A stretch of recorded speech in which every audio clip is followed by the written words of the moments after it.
When a sharp-tongued talk show host attempts to undermine a powerhouse entrepreneur on live TV, Ave Jackson's response left everyone speechless. At just 32, Ava wasn't your average entrepreneur. She had built a thriving business empire from the ground up, one that not only secured her success, but also uplifted countless others in her community. Born and raised in Birmingham, Alabama, Ava believed that her success meant little if it didn't create opportunities for others. Her latest project, an initiative focused on providing young Black women with access to entrepreneurial mentorship and resources, was a testament to that belief. When she was invited to appear on The Morning Perspective, one of the most watched talk shows in the country, Ava was thrilled. It was the perfect opportunity to showcase the stories of the young women her initiative was helping, and demonstrate how determination, talent, and community support could make a difference. The host, Charlotte Whitaker, was a polarizing figure known for her sharp tongue and flair for controversy.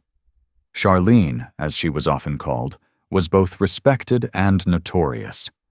However, Ava wasn't worried. She had faced far tougher challenges than a combative interviewer, and this was her moment to shine. On the day of the interview, Ava arrived at the studio in Los Angeles, dressed in a vibrant teal suit that reflected her energy. The makeup artist complimented her radiant appearance, and Ava smiled, her nerves barely visible. As she stepped onto the brightly lit set, she took a deep breath, the studio buzzing with activity and the low hum of audience chatter. Charlene, sitting in her usual spot, flashed Ava a wide grin that didn't quite reach her eyes. "Ave Jackson, ladies and gentlemen," Charlene announced to the applause of the live audience. "A self-made businesswoman who says she's rewriting the rules of entrepreneurship. Ava, welcome." Ava leaned into the introduction with her usual poise, flashing a warm, confident smile. "Thank you, Charlene. I'm so happy to be here and share the work we're doing." The first few minutes were pleasant as Ava explained her journey from selling custom jewelry at flea markets to building a multi-million-dollar company. Charlene nodded, listening but occasionally cutting in with questions. Nothing unusual until the conversation shifted toward Ava's community-focused initiative. The compliments began to sound backhanded. "So, Ava," Charlene said, tilting her head in a way that was exaggerated and curious, "do you think programs like yours are necessary because people aren't working hard enough on their own?" The air in the room thickened, but Ava remained calm. "Well, Charlene," she began, "it's not about people not working hard enough. It's about recognizing the systemic barriers that exist and creating pathways for others to thrive despite them." Her response was met with polite applause from the audience, but Charlene's grin widened, as though waiting for an opening. What Ava didn't realize was how far Charlene was willing to push. The interview took a sharp, unexpected turn when Charlene leaned forward, her fingers tapping on the glossy table surface. "I hear you," she said, nodding in a way that felt more rehearsed than sincere. "But don't you think focusing on systemic barriers can sometimes sound like an excuse? I mean, plenty of people pull themselves up by their bootstraps. Right? Isn't that what the American dream is all about?" Charlene's words hung in the air, and the audience murmured softly. Some clapped, others shifted uncomfortably in their seats. Ava noticed a few furrowed brows in the crowd, but kept her composure. She had faced similar rhetoric before, not on national television, but in classrooms, boardrooms, and even family gatherings, where such views were often presented as undeniable truths. Ava smiled, calm yet resolute. "Charlene," she began, "the idea of the American dream is beautiful in theory, but it doesn't account for the fact that some people have more hurdles to jump than others. A pair of boots is great, but what if those boots don't have laces? Or worse, what if they've been stolen before you even get a chance to wear them?"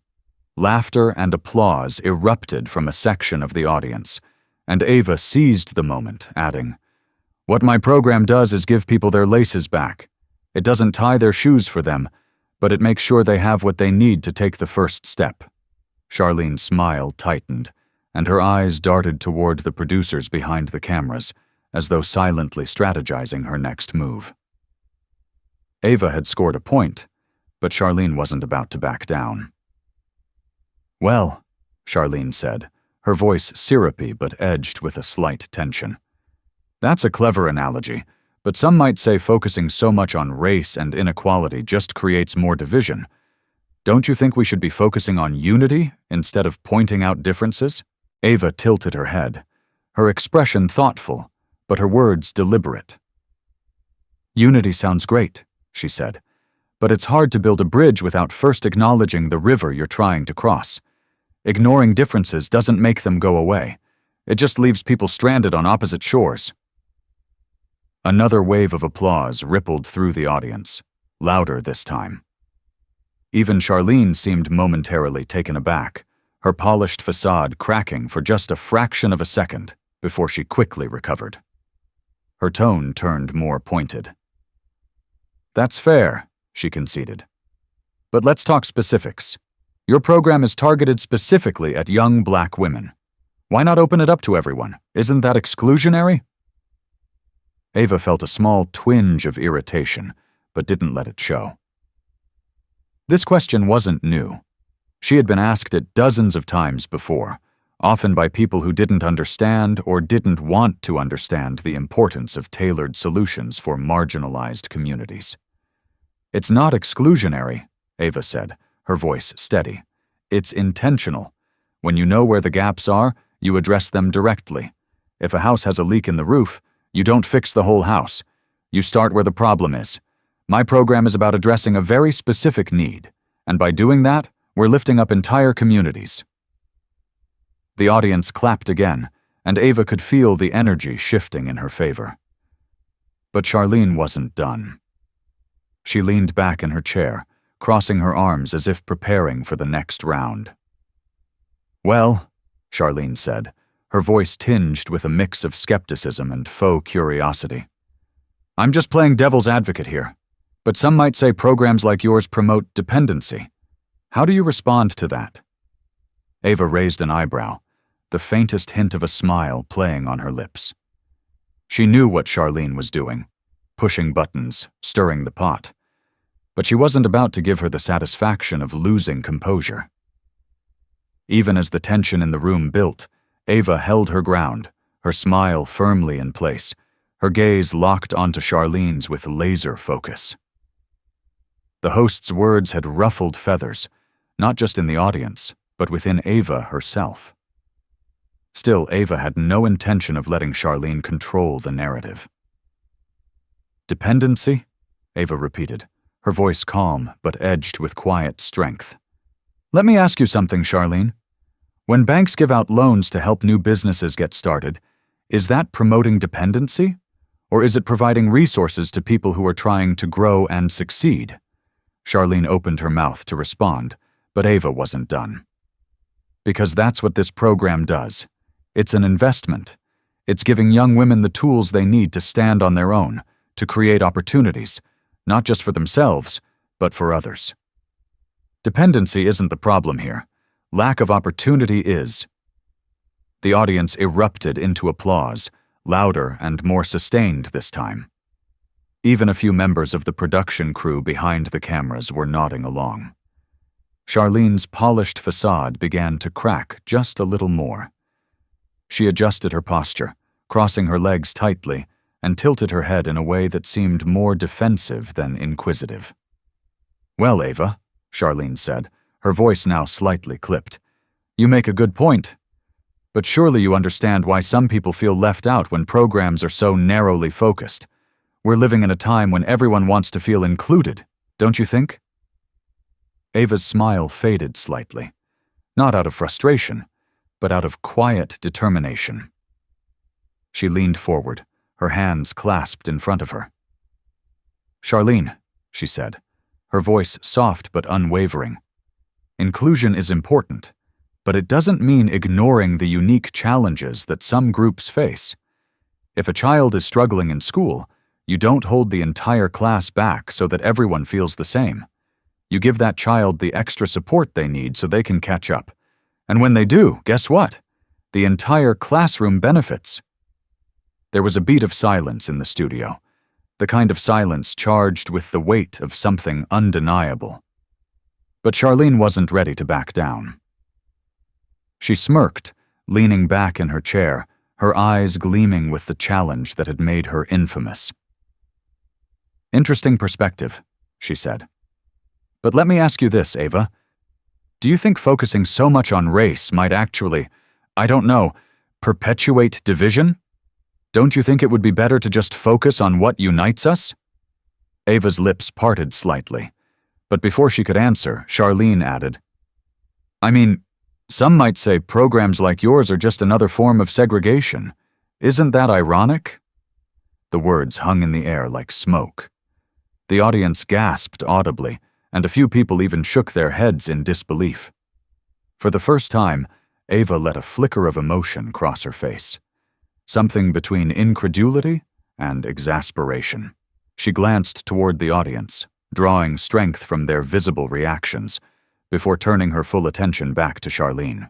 "What's ironic," Ava said slowly, her voice now carrying the weight of something deeply personal, "is how people will twist the idea of equity into something it's not. Charlene, segregation was about exclusion, about denying people access. What I'm doing is the opposite. I'm opening doors that were slammed shut for generations." Ava paused, letting the words settle before continuing. "And you know what's really ironic? The fact that when people like me try to fix the damage done by those systems, we're accused of being divisive. But the truth is, we can't fix a problem if we refuse to acknowledge it exists." The audience broke into thunderous applause, some even standing to their feet. Charlene's expression froze for a split second before she quickly composed herself, plastering on a strained smile. But just when it seemed like Ava had delivered the final blow, Charlene escalated the tension to a breaking point.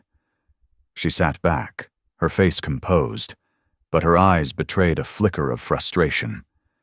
She had underestimated Ava. The audience's roaring applause had shifted the room's energy, and for a moment it was clear Charlene was scrambling to regain control of the narrative. "Well, Ava," Charlene began, her tone smooth but with a sharp edge, "you seem to have an answer for everything. But let's be real for a moment. There are people out there, hard-working, struggling people, who might look at what you're doing and wonder, what about us? How do you justify leaving them behind? How is that fair?" Ava blinked, surprised, not by the question, but by its blatant attempt to paint her as the villain. Her jaw tightened briefly, just enough for anyone paying close attention to notice. Then, just as quickly, her expression softened, replaced with a calm determination that made it clear she wasn't rattled. She leaned forward slightly, her voice carrying an unmistakable edge of clarity and resolve. "Fair?" Ava said, repeating the word with quiet, deliberate power. "Charlene, let me ask you this. When a firefighter puts out a burning house, do we accuse them of being unfair to the houses that aren't on fire, or do we thank them for protecting the neighborhood?" The studio fell silent. Not the uncomfortable kind of silence, but the kind that pulls everyone to the edge of their seats. Even the crew members standing behind the cameras stopped what they were doing, their eyes fixed on Ava. "That's what this program is," Ava continued, her tone unwavering. "It's about putting out fires. It's about addressing the specific needs of people who've been ignored, overlooked, and underserved for far too long. And when we lift them up, when we give them a chance to thrive, it doesn't take anything away from anyone else. It adds to the community as a whole." Charlene opened her mouth as if to respond, but Ava raised a hand. Not rudely, but firmly enough to let Charlene know she wasn't finished. "And let's not pretend," Ava added, her voice now carrying the weight of years of experience, "that these conversations about fairness are ever really about fairness. Because when we talk about fairness, what we're really talking about is comfort. Whose comfort are we protecting? Whose discomfort are we willing to ignore? And if addressing injustice makes some people uncomfortable, then maybe that's a discomfort we should all learn to live with. The audience exploded. The clapping, cheering, and standing ovations weren't just loud, they were deafening. Ava sat back in her chair, her composure intact, but her eyes revealed the fire burning inside her. She had said her piece, and she knew it had landed exactly where it needed to.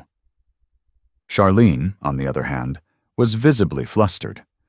Her carefully crafted image of control had started to crack. She fumbled for her water glass, taking a quick sip before forcing a laugh. "Well, Ava," she said, her voice slightly strained, "you're certainly passionate. I can see why your program has so many supporters. But let me ask you—" Ava cut her off, politely but firmly.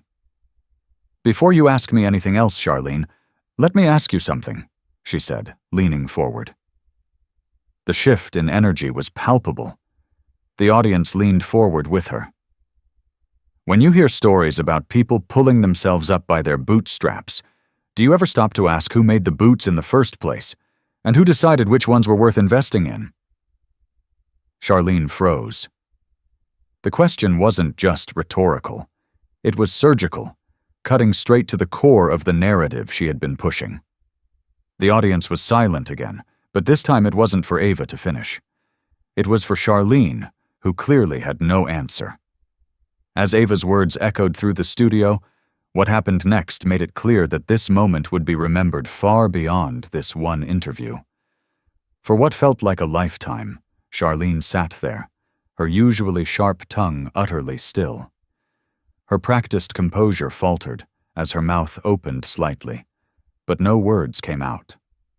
As Ava's words echoed through the studio, what happened next made it clear that this moment would be remembered far beyond this one interview. For what felt like a lifetime, Charlene sat there, her usually sharp tongue utterly still. Her practiced composure faltered as her mouth opened slightly, but no words came out. The cameras zoomed in on her face, capturing the awkward pause. Meanwhile, Ava sat calmly, her hands folded neatly in her lap, her expression a picture of grace under fire. The audience was electric. Whispers and murmurs buzzed through the crowd like static, before someone finally yelled, "Say it louder!" The room erupted into laughter and applause. Ava smiled warmly, the moment hers to own. Charlene finally managed to stammer out a response. "Well, Ava, I think we're going to have to agree to disagree on some points," she said, her voice tight. Her usual confidence was now replaced with strained civility. "But I do appreciate your perspective." Ava didn't miss a beat. "And I appreciate the opportunity to share it," she replied, her tone polite yet firm, a masterclass in grace under pressure. The producers cut to commercial, but by then, the damage had been done. The live audience was abuzz, their reactions spilling onto social media before the cameras even stopped rolling. The hashtags number AVAJACKSON and number MORNINGPERSPECTIVE began trending within minutes, with clips of Ava's sharp responses being shared across Twitter, Instagram, and TikTok. "She said what needed to be said," one tweet declared, racking up thousands of likes. Another video clip, captioned, "Putting out fires, not ignoring them," was quickly reposted by influencers, activists, and even a few celebrities. Backstage, Ava sat in her dressing room, taking a moment to breathe. Her phone buzzed non-stop with notifications, texts from friends, emails from supporters, and tags from strangers praising her eloquence and courage. She scrolled briefly, her heart swelling as she read messages from young women thanking her for her words. But the moment wasn't without its detractors. Some commenters accused Ava of being divisive, claiming she was too aggressive or not fair. Ava had seen it all before, though. She knew these criticisms weren't about her tone or tactics. They were about her refusal to shrink herself to make others more comfortable. And she had no intention of apologizing for that. Later that evening, as she sat in her hotel room overlooking downtown Los Angeles, Ava reflected on the day. The interview had been challenging, sure, but it had also been an opportunity to speak truth to power. She thought about the young women her program was helping. Girls who might one day watch that interview and see a reflection of themselves in her strength, resilience, and unapologetic authenticity. Her assistant knocked on the door, poking her head in with a smile. "You're everywhere right now," she said. "CNN just picked up the story. They're calling it one of the most powerful live TV moments of the year." Ava smiled faintly, shaking her head. "It's not about me," she said quietly. "It's about the message." Her assistant nodded, holding up Ava's phone. "Still, you might want to see this. Beyoncé just shared the clip." Ava laughed, the weight of the day briefly lifting. "Well," she said, "I guess I can't argue with Queen Bee." The buzz surrounding the interview didn't die down for weeks. News outlets dissected the moment, think pieces debated its impact, and social media continued to amplify Ava's words. But for Ava, it wasn't about the headlines or the viral clips. It was about the young women who now knew that someone out there was fighting for them, carving out space for them in a world that too often tried to shut them out. And in the end, that was the real victory. Even as Ava prepared to move forward, she knew this was just the beginning. The next morning, Ava woke up to a phone that wouldn't stop buzzing. Every notification was another story, another mention, another opportunity for her words to ripple further than she ever imagined. But she wasn't basking in the attention. Instead, her mind was already racing with the next steps: how to use this momentum to push her program forward, how to amplify the voices of the women she was working so hard to support. By noon, she was back in her hometown, greeted by a group of young women from her program who had been waiting at the community center. One of them, a 19-year-old named Aaliyah, approached her with tears in her eyes. "Miss Ava," she said softly, clutching her phone, "I watched the interview last night. I watched how you stood up for us, for all of us, and I just want to say thank you. You made me feel like I can do anything." Ava smiled, her heart full. "Aaliyah," she said, placing her hand on the young woman's shoulder, "you don't need me to make you feel that way. That power, it's already inside you. All I'm doing is giving you the tools to see it for yourself." Later that day, Ava addressed a small group of participants in her program, sharing what had happened on the talk show and the lessons she had learned. "Here's the thing," she said, her voice steady but full of passion. "The world isn't always going to hand you respect or fairness. Sometimes you'll have to demand it. Sometimes you'll have to fight for it. And when that happens, I want you to remember one thing: your story, your voice, and your worth are not up for debate. Ever." The room was silent, but it was a silence filled with understanding and determination. Ava could see it in their faces. These young women were ready to take on the world. And that was all the confirmation she needed that the work she was doing mattered. As Ava walked out of the building that evening, the sun setting behind her, she took a moment to reflect. The journey hadn't been easy. There had been challenges, roadblocks, and moments of doubt. But through it all, she had stayed true to her purpose: to create change, to inspire others, and to leave the world a little better than she had found it. Ava's story is a reminder that standing up for what you believe in isn't always comfortable, but it's always necessary. Whether it's on a national stage or in your own community, your voice has the power to spark change. Don't let fear of discomfort or criticism stop you from speaking your truth. If Ava's journey resonated with you, take a moment today to think about how you can make a difference in your own community. Whether it's mentoring someone, starting a project, or simply standing up for what's right, your actions, big or small, can inspire others to do the same. Together, we can all be a part of creating the change we want to see.